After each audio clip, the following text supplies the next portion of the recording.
এটা মুখে দিও না, ব্রাশ মুখে দিচ্ছ কেন?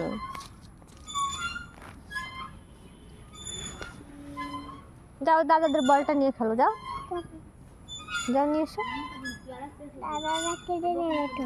নেবে না, তুমি বলো যে দাদা আমি একটু তোমার বলটা খেলি, দিয়ে দেবে। যাও নিয়ে এসো, যাও।